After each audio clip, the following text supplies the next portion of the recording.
Not quite the top in terms of champions, but second place Arsenal. Mikel Arteta has said that actually, look at the number of injuries that they've had and the campaign and the distractions and stuff that's happened off the pitch. You shouldn't be too worried as an Arsenal fan, right? Because any other team in those shoes, any other team with that situation wouldn't have done as well as Arsenal has. So don't let their vision get blurry, he says. So, Jay, you hear those words and you think, what, as an Arsenal fan, if you're hearing Mikel Arteta say these things, do you think, get a life, dude? Or do you think actually he's got a fair point? It's hard to say, Chuck. It's hard to say because it's, 5 seasons now without any silverware. Yeah. Since Mikel Arteta won the FA Cup. And as much as he might want to point to the Community Shields, I had a Manchester City fan saying that, no, City didn't go trophyless this season. They won the Community Shields. Like, no, guys. Because it's not styled as a Super Cup, like, no. Yeah. Like, no, Community Shield doesn't count. And Arsenal being the nearly boys and hearing that from Arteta is frustrating. At the end of last season, right, after being close to City, running them close last season, they were bullish and it sounded as if this is going to be the season. And then it petered out the way that it did with all those draws, taking leads in matches and giving them up. And even on the field, like over the weekend, they asked him about the exhilarating victory against Real Madrid. I'm like, what's the point of that? Like, okay, you beat Real Madrid in Champions League. That's it. That's it. Like, there wasn't a Champions League trophy at the end of that. So what are we talking about here? You know? And it sounds like the things that got me off of the Wenger train, where I started thinking that Arsenal are committed to mediocrity because Wenger would say that it's an achievement to finish in fourth. And on some scale, it is, right? Because you're continuously in the Champions League, you are getting Champions League money participation, but you're just there to make up the numbers, and then you are getting thrashed by what is supposed to be your peers. So what's the point? Like, is the point to just, oh man, we finished in the top four, we're in the Champions League?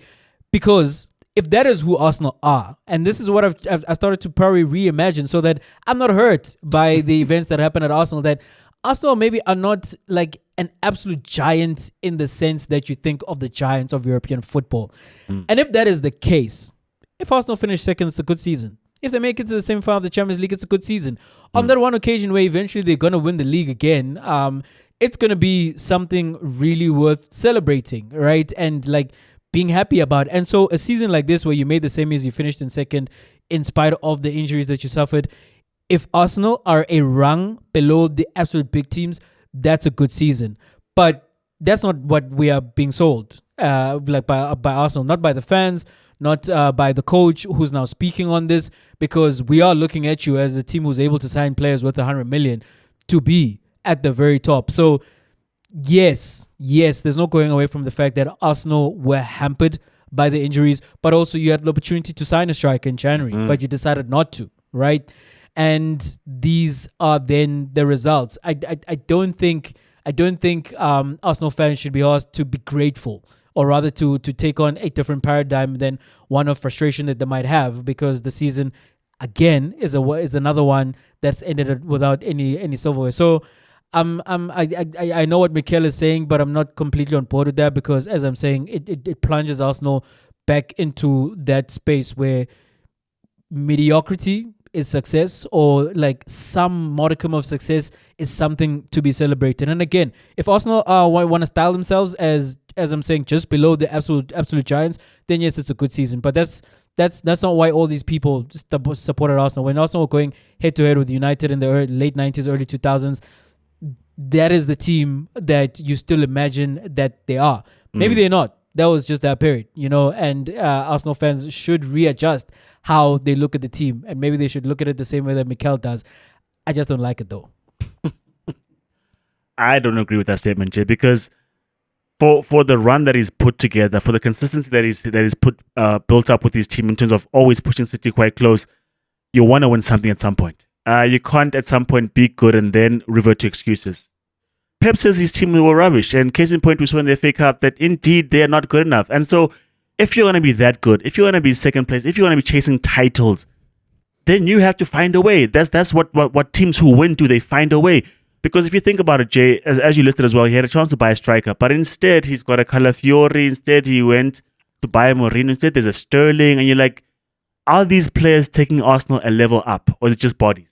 Because when the guys who you rely on get injured, you've got just bodies. you didn't do yourself any favors, because other teams can say, well, we've lost Kevin De Bruyne, but Foden has stepped up. When Saka goes down, who's stepping up for Arsenal? Has he solved that issue? If like we said, there's Saliba and Gabriel. Gabriel went down. What's the issue? What's the solution to the issue? Kivior was all right, but he's not quite the substitute. So you want to have strength in every department, and I don't think he's equipped himself with that. There was a season where Gabriel, Saka, and I don't know who's the Odegaard, and who else had hit Martinelli hit double digit goals. Great, but who's your striker? Who are you gonna put the burden on in terms of this guy's gonna get me the goals that I need to get me close? Then the other guys will give the extra goals to get us over the top. He didn't do that. So I think his assessment of the team and where they are and how much more they need to then eclipse his City, or keep up with the other teams in the Champions League to get deeper than what he's done thus far, because it's quarterfinals in the last 4 seasons. This is the best run in the quarterfinals. I think he hasn't quite assessed that very well. I don't think he's provided the right solutions. So yes, he's had injuries. Yes, he's found himself in an unfortunate situation. But had you prepared better, had you put your team on a higher level, then you don't have to say these speeches because you're in the Champions League final, maybe. Because how close were you to PSG?